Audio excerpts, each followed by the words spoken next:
RF com você de volta, muito obrigado pelo carinho da sua audiência. Aí do lado do doutor a gente se comporta, não é? A gente não comeu nada ainda, doutor Sérgio, a gente estava esperando aqui as dicas e tudo mais. Somos comportados. Isso aí, gosto de ver. Eu dediquei um cookie pra você, bem bonito. Viu? Nossa, nem vi. Ah, você não viu? Que maravilha, Sérgio. Alguém é centrado nesse programa, não é? Deu pra dar uma enganadinha no Nutri também, o Thiago tá lá acompanhando, eu, hein? Falando nisso, Larissa, a gente vai falar de um assunto muito importante e sério, que é: todo mundo tem fome, né? Todo mundo tem fome, a verdade. Mas fome de quê, né? Exatamente, já diria o poeta, não é mesmo? Acontece que essa fome, ela já foi classificada e catalogada. E nem todas são positivas pra gente. Existem muitas que são negativas, não é? Isso aí. O método de Mindful Eating, né, que é uma meditação alimentar, foi desenvolvido... O método do quê, Sérgio? Mindful Eating. Ok, né? Mindful Eating. Mindful Eating vem do Mindfulness, que é você ter atenção plena nas suas condutas e naquilo que está rolando na sua vida, para que você não ligue no automático. Às vezes a gente automatiza muito as nossas condutas, né, e na alimentação é da mesma forma, a gente come acelerado, a gente come por comer, a gente come o que aparece na nossa frente com o que a gente tem vontade. É verdade, o tempo todo. E é tão engraçado, né, que às vezes eu falo pro Rafael, meu marido, eu tô com fome. Aí ele fala assim, tem tal coisa, tem tal coisa, tem tal coisa. E eu falo, não quero nada disso. Daí ele fala pra mim, então você não tá com fome. Porque se você estivesse com fome, você comeria qualquer uma dessas coisas que eu te falei. Mas tem hora que a gente tem um desejo de algumas coisas que eu não sei de onde vem e a gente não sabe explicar nem o que é, não é verdade? E com esses 9 tipos de fome, a gente consegue enxergar qual é aquela falta que a gente está querendo preencher com a comida. Sim. E, na verdade, muitas vezes não é o nosso próprio corpo, não é o nosso a nossa própria forma física, né? Entendi. Muitas vezes é a cabecinha sua te atrapalhando e muito, ou todos os sentidos do seu corpo. E pensando nisso, a gente vai fazer um desafio aqui, porque o Dr. Sérgio resolveu colocar a gente em cilada, tá bom? Ai. E tudo bem, você sabe que a gente se joga aqui no programa. Larissa, tem um desafio pra você aqui, vamos lá, você vai se vendar. Nossa, vendinha. Vamos lá, vamos testar os nossos sentidos aqui. Vamos lá. Achei que eu ia dormir, descansar. Não. Agora, a gente só se ferra, Larissa. Pra ver se realmente a gente tem os 9 tipos de fome induzidos, né? Vamos lá, ó. Se eu já tropeço em pé olhando, você já pensou... Tô falando no meu ouvido que eu coloquei o negócio ao contrário. Peraí, não vou roubar. Não mostra então, calma, segura. Estou de olho fechado, vou pôr de novo. E, gente, essa venda eu achei que era uma venda porcaria que a gente ia conseguir ver, não dá pra ver nada mesmo. Não, pronto. Ó, a primeira fome que a gente vai testar é a fome do tato. Então eu vou pedir pra vocês tocarem nesse tipo de alimento e vamos começar pela Larissa. Ver se desperta alguma sensação, algum tipo de fome aqui. Vamos lá, Larissa. Aqui, não. Não? Não quero. Não quis. Larissa não Vamos lá, tentar esse segundo. Pode colocar a mão. Não quero. Nossa, como ela é fina, ela não quer nada. Ela não quer nada. Ela está já bem alimentada. Vamos para a terceira opção. Toca direito. Pode ser esse. Vou provar. Então tá bom. Não é barata, é? Não é. É, bolinho de arroz. Olha. Eu gosto. Olha só! Acertou! Aí, que maravilha. Bom. Então tá bom. Podemos ir para a segunda? Mas por que ela escolheu esse? É verdade. Temos que falar. A fome do tato, ela é muito desenvolvida principalmente da infância, do comer com as mãos, né? Sim. Quando a gente dispensa talheres, a gente tem um contato mais íntimo com a alimentação, com aquele tipo de alimento. E isso desperta na gente sensações que podem ser confundidas com uma fome. Sim, muito bem. Vamos para a segunda? Tá gostoso? Te lembra a infância, a avó, como fazia? Lembra minha mãe, ela faz bolinho de arroz. É bom? Ok, só a Larissa comeu até agora. Vamos para a segunda. Você quer comer, Gustavo? Eu não sei, se for bom, né? Vamos para a segunda fome, que é a fome do nariz, é a fome olfativa. O nariz tá desentupido? Tá desentupido. Não tá gripado? Não, tá bem. Essa fome, ela é muito confundida quando a gente tá gripado. Ah, né? é? Por quê? Porque as pessoas acham que quando você fica gripado, não diminui o seu paladar? Sim, e na verdade não é o seu paladar, na verdade é o seu olfato. Entendi. Né? Então a gente deturpa muito a nossa fome pelo nariz, pelo cheiro, pelo aroma, né? Entendi. Vamos lá. O cheiro é sensacional, mas eu já comi muito doce hoje. É doce, não é? É doce. É doce, muito bem. Doce. Não, chega de doce, já comi bastante. Minha Vamos cota para já outro tipo de alimento. Vamos lá. Aqui. Minha bom, filha, né? A galera do botequinho me ajuda, porque olha, parece ser uma coisa que a gente adora bebendo no final de semana, não é? Posso provar? Pode. Vamos lá, vamos ver. Eu posso tirar a venda? Eu tô com... Não pode. Não posso? Ainda não. Aí, ó. Esse é o tipo de coisa que você sente vindo da cozinha, assim. Você sente o aroma. É muito bom. Muito bom. O que é? É uma linguiça, uma calabresa cebolada, é isso? Só faltou o chopp. Você trouxe, não? Não trouxe. Melhor não. Sérgio, trouxe aí. que é isso, Sérgio? O chopp ficou nos vícios alimentares do Tudo programa bem. anterior. Deixa pra lá. Isso mesmo. Bom, interessante a gente falar da questão do olfato, que a indústria alimentícia, ela usa muito dos aromas. Quando você abre um saquinho, vem aquele cheiro, né? Aquele aroma, que muitas vezes, né, não é real daquele alimento. Sim. Então eles enganam a nossa cabeça, os nossos sentidos, para que a gente tenha mais fome, para que a gente desperte essa fome emocional. Tudo bem. Vamos para a terceira fome, certo? Pode ser. E essa que é? fome, eu vou ter que utilizar aqui Ixi. do recurso sonoro. Ah, Vamos. Será? Opa! o que é isso? Ah, é pipoca. Ai, pipoca. Ah lá, ah lá. Isso aí. Então pode experimentar Posso aqui, comer? ó. Quem ouve esse barulho já sabe do que é. Aí, ó. Aqui, Não é? Pipoquinha. Posso falar a verdade? Tem até aquela coisa no cinema. Às vezes você chega, você fala assim, eu não tô com fome. Eu não... É tão esquisito. Você acabou de apresentar jantar, É você acabou de verdade. comer. É. Vamos apresentar o programa, que não sei o quê, eu não bacana. sei, tudo. Mas é engraçado, você chega no cinema e fala, não tô com fome, eu já jantei. Aí você escuta o barulho da pipoca ou alguém mastigando a bendita da pipoca, e aí você tem que comer. É a fome da crocância, né? Sim, verdade. Então, quando a gente abre aquele salgadinho também, quando a gente pega aquele alimento industrializado, né? A gente morde e vem aquela crocância. E você mesmo. pode perceber que o primeiro contato que tem com a saliva, ele já murcha. Né? Verdade. Então, a questão da crocância, né, e do barulho, ele influencia muito na nossa vontade de comer, nas nossas sensações. Muito bem, muito que bem. Agora vocês podem tirar Ai, a que ótimo. venda. É tão Nossa. esquisito, meu cílio está no lugar, gente. Ai, meu Deus. Tá bom, estamos bem aqui. Vamos lá, te guardar a Vamos venda. lá. Acabou a nossa comida? Não, ainda não. Ainda não. Olha que ótimo. Vai, já tô enxergando bem de novo, vai. Isso aí. Vamos Falando pra- em cheiro, gente. E o cheiro desse cookie? Não é? Então, Hã? eu não sei Falando o que em que... comida, em cheiro, tá vendo? Não sei se eu tô sentindo Tá cheiro muito da bom. linguiça, do cookie, do chocolate, da pipoca, de toda a comida que a gente traz pra esse programa, mas tudo bem. Vamos agora lá. dos olhos? Isso, dos A olhos. gente preparou uma coisa boa pra vocês aqui, ó, dos olhos, ó. Tá aqui. Olha isso.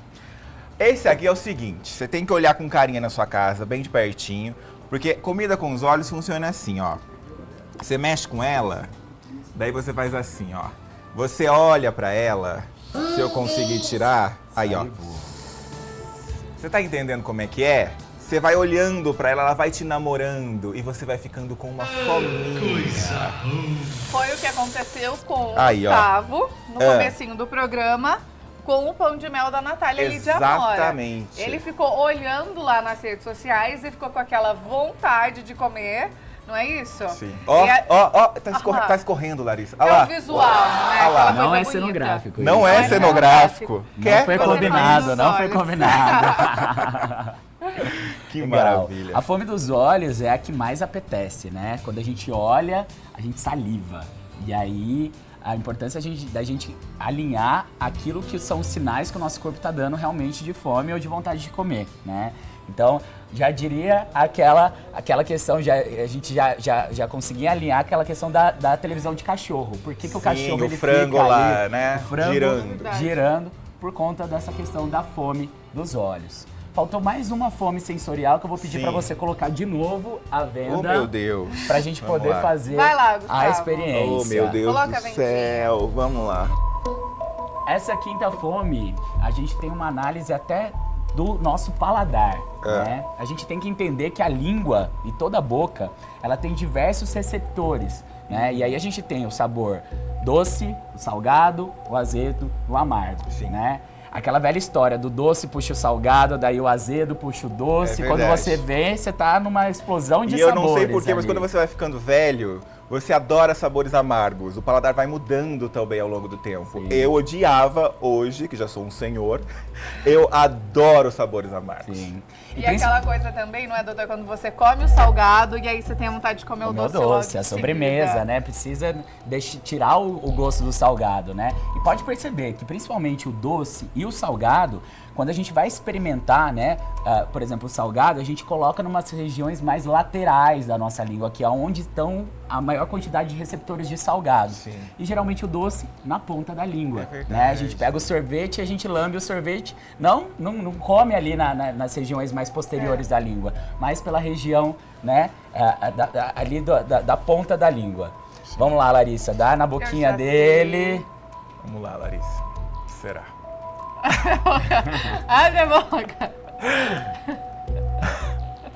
Ô, Larissa, aí. Parei. Chocolate. Isso aí. Chocolate é bom, não é? Minha filha, você é nutrólogo, Sérgio, não faz isso comigo. É Esse cruel. é o leite, não é o saudável, Não né? é indicado não, esse é o leite. Esse é o leite, mas pode comer. Daquele só dos um Alpes, sabe? Aquele lá. Muito bom. Da vaquinha, É né? aquele mesmo. Sensacional. Vamos lá. Minha filha comi hoje. Vamos lá. Próxima fome agora que a gente tem é uma fome física. Beleza, a gente tem como demonstrar isso pra você também. Olha o que a gente fez aqui, ó. Essa daqui? Isso. O que a gente fez? O que é isso, Gustavo? Eu não sei quem que vai trabalhar com isso aqui, mas a gente vai tentar. Por quê? Vai explicando por que a gente tá com esse balão aqui, Bom, Sérgio. peraí que não enche ainda. Não Tá enche. vazio. Tá vazio. Né? Sai, balão. A fome, Sai. Tá a aqui, fome vai. física é representada pelo estômago vazio. Né? Assim, ó. Mostadinha. aí, ó. Quantas vezes a gente, né, já escutou esse barulho e aí a gente foi já atacar a comida para poder fazer o quê? Encher saco vazio. É isso. Né? Encher o E daí estômago. come sem parar, minha senhora. Até dilatar. Que cena maravilhosa na sua TV, não é mesmo? Ai, senhora lá. enchendo. E vai. Eu quero ver até quando a gente vai encher Será que isso vai daqui. explodir? Esse estômago Não sei. tá bem dilatado, Ele né? tá ficando, E sério. aquela coisa, doutor, de que o nosso Aí, ó. estômago é do tamanho da nossa mão, é real? Na verdade, tudo depende do quanto a gente consegue dilatar depois dele, né? A gente tem que pensar que existe, com o tempo, né? Se existe uma grande quantidade de ingestão ali numa refeição só, ele pode sim dilatar. Por isso que muitos obesos acabam fazendo aquela redução, né, do estômago. E ele tem uma capacidade ali de dilatação que vai A até pessoa é ultrapassando gulosa, hein? a barreira ali do nosso abdômen. Eu quero ver a hora que isso daqui estourar, vai assustar todo mundo. Meu Deus do céu. Calma. Vai dar certo. Vamos com calma. Enquanto Ai, meu isso, Deus. vamos falar sobre as duas próximas já tô malhando, fomes? tá vendo? Tá bom, Vai. tô vendo. Vai. Já tá emagrecendo. Pode falar. A próxima fome que a gente vai falar é a fome da mente, né? Que ela acaba sendo desencadeada também pelo estômago vazio. A fome da mente é a fome do estresse, né? É aquela fome Ou que... seja, é difícil, rapaz. Ah, vai, tá difícil. vai. Fome da mente. A fome da mente, a gente tem a questão do estresse, da ansiedade. Então, eu chego do trabalho, depois de um dia cansativo, eu tenho que comer. Eu tenho que preencher aquele estresse. Com o quê? Com comida. Ah! Gente do céu, voamos um negócio. Olha o que você fez, Larissa. Caiu Olha no uma chão. bonequinha. Gente, caiu uma bebê aqui. Mas por que beber? Tadinha, ela tá suja. Ai, meu Deus. Ela tá suja, minha criança, meu Deus do céu. O que aconteceu? Por que tinha um bebê dentro do estômago? A gente representar a fome mais importante, Ah. né? A gente nasce com essa fome e depois a gente acaba deturpando com esses outros tipos de fome. Né? A fome celular, que é a fome do corpo, que é a fome do bebê, é aquela fome do que as nossas células realmente precisam se nutrir, Bonitinho. né? O bebê, ele bebe o quê? Ele se alimenta do quê? De leite. Leite materno. Mais de alguma coisa? De chocolate, pipoca, Nada de linguiça? E é aquela coisa, não é? Eu já vi Bonitinho. muita gente falando, né, da criança de tomar o leite e às vezes toma leite materno, desiste, aí vai pra mamadeira. Aí a mãe coloca o achocolatado, porque Sim. fala assim, nossa, eu vou dar só esse leite puro pro meu filho, é ruim. Mas a criança não sabe do paladar, não é? Ele realmente está com fome. Até os 2 anos de idade a gente tem a maturação do nosso paladar. E aí quando você dá um biscoitinho, uma bolachinha, um chocolatinho, um pirulito, a criança ela tá gostando daquilo e na verdade não. Na verdade ela tá só coçando o dentinho. Agora me diz uma coisa, Sérgio. Esse tipo de fome que você apresenta aí como a fome, né, verdadeira, que é a fome da nossa célula, do nosso corpo, como é que a gente chega num nível de refletir e pensar a respeito disso? Eu imagino que, se você passa um bom tempo sem comer, vai chegar uma hora que o seu corpo, né, vai pedir alguma coisa. Aí você fala, nossa, estou com vontade de comer alguma coisa específica.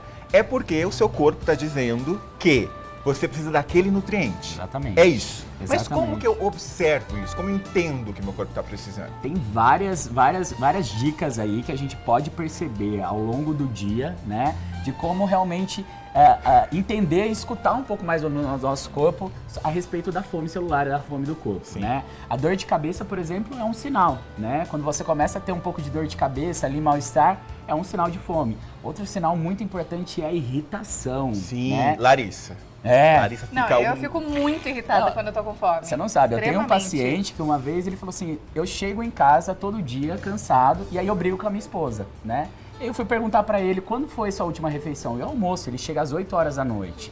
A gente conseguiu solucionar a briga do casal e anos de terapia simplesmente pedindo pra ele comer antes de sair do trabalho, né? Bem. Então a irritação a gente tem como um sinal também de fome. Sim. Olhar o horário da sua última refeição também é importantíssimo, né? Às vezes a gente não faz as refeições todos os dias no mesmo horário e também o nosso gasto energético varia ao longo do dia. Então a gente entender essa proporção entre gasto e consumo e o horário que a gente pegou e comeu a última vez para que não para que a gente não também comeu. E o que comeu, né? Doutor, e aquela história de comer de 3 em 3 horas é real? Tudo depende. Depende do paciente que a gente está trabalhando, né? Para algumas pessoas que precisam realmente de um pouco mais de doutrina, de um pouco mais de rotina, ela é interessante por um tempo até ele começar a adquirir a capacidade de sentir realmente os sinais do corpo, né? Existe até uma régua da fome em que você não pode deixar nem o estômago muito cheio e nem muito vazio. Então você vai começando a ter atenção ali nos sinais que o seu corpo dá de saciedade ou de necessidade de nutrientes. Que são quais esses sinais? Quando eu sei que eu tô cheio, que eu não preciso mais comer? Olha, a gente sente aquele desconforto muito grande, aquela distensão abdominal. É como sair de um rodízio de pizza. Todo mundo chega, fica cansado, com fome, né? E assim, aquela velha história de você mastigar com calma, de descansar os talheres, de comer sempre com os talheres, né? Não consumir tantas bebidas, uma quantidade muito grande de bebida durante as refeições, né? Então, respeitar o processo de digestibilidade do próprio organismo. Perfeito. Tá? Por que é tão ruim, doutor, já que comentou essa questão da bebida? Comer e beber ao mesmo tempo? Porque ali a gente tem todo um processo de digestibilidade alterado pela bebida, né? A gente começa com o processo de digestão pela boca, pela saliva, né? Então, o próprio trato gastrointestinal, ele se trata de digerir muito bem e toda vez que a gente traz um líquido, a gente perde o processo, principalmente da boca e do esôfago ali, né? De trazer o mecanismo de digestibilidade de uma forma mais completa, mais saudável, né? O ideal seria jantar e beber, né? Um copo de suco ou água, depois de quanto tempo? Ou almoçar, enfim?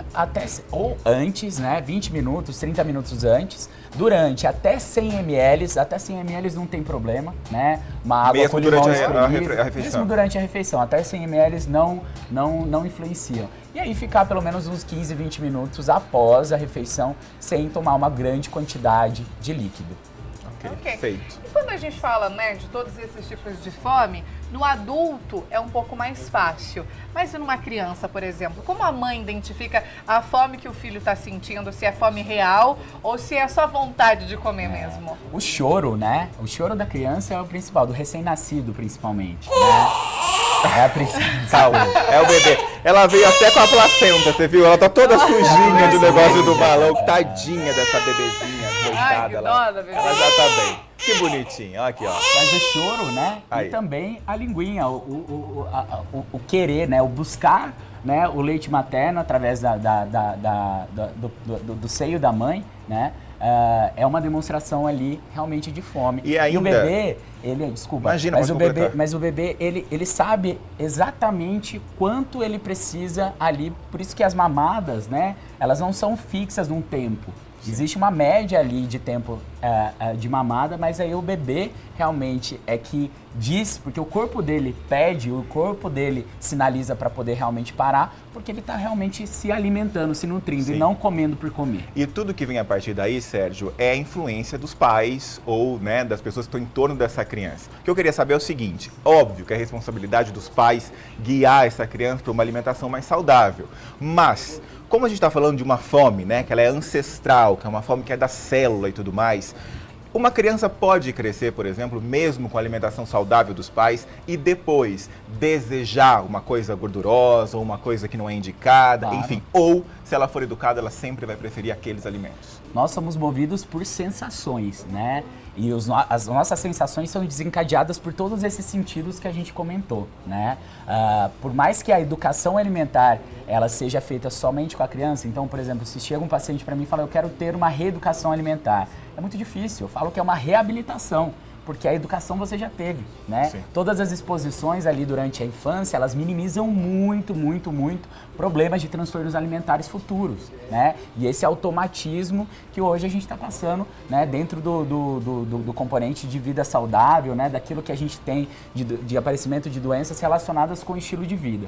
Então, uma educação alimentar, né? Por exemplo, uma não exposição ao açúcar até os 2 anos de idade, que é uma idade em que depois a criança ela já não vai querer mais o açúcar, né? Sim. Então, toda essa questão de aniversário, de bolinho, de doce, isso foi criado de maneira cultural, né? Então, hoje a gente tem já a quebra de algumas barreiras, como a revolução ali na educação alimentar das crianças, para poder poupar realmente esses mecanismos inflamatórios e de vícios alimentares. E uma coisa importantíssima, e daí tá aí a responsabilidade, né? Olha o papel que a vovó, que a mamãe, a hora que vai lá e dá alguma coisa para a criança, achando que tá fazendo muito bem, que tá agradando, dando um chocolatinho, dando refrigerante. Olha depois o que ela vai criar para essa criança no futuro. Eu tô falando porque a minha avó me dava refrigerante na mamadeira.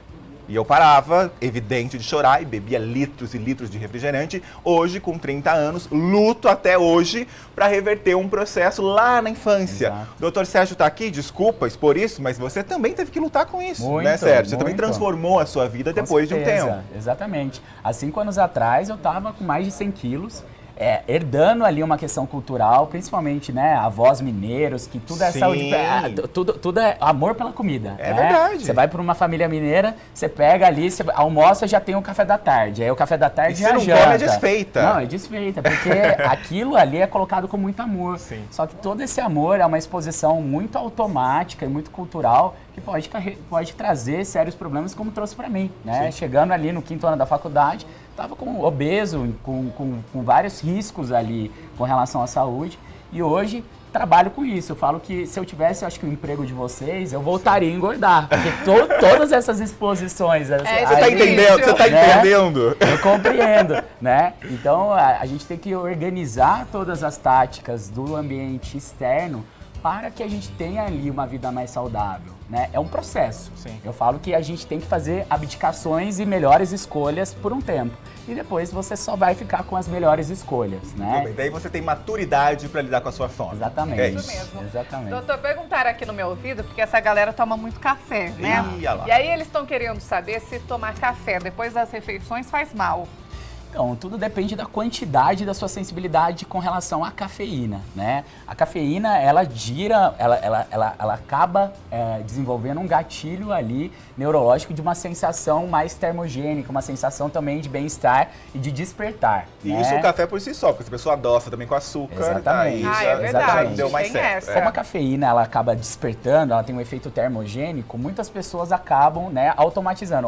Olha como funciona essa questão, né, automática da alimentação. Você come, né? E aí durante a alimentação você toma suco, refrigerante para poder, né, balancear o seu paladar. termina com a sobremesa, porque você não pode ficar com o gosto salgado. Salgado. E por último, como você tá ali, né, realmente não tá nutrindo as suas células e tá comendo por comer, né, toda a vascularização cerebral vai pro estômago. E aí você se sente cansado.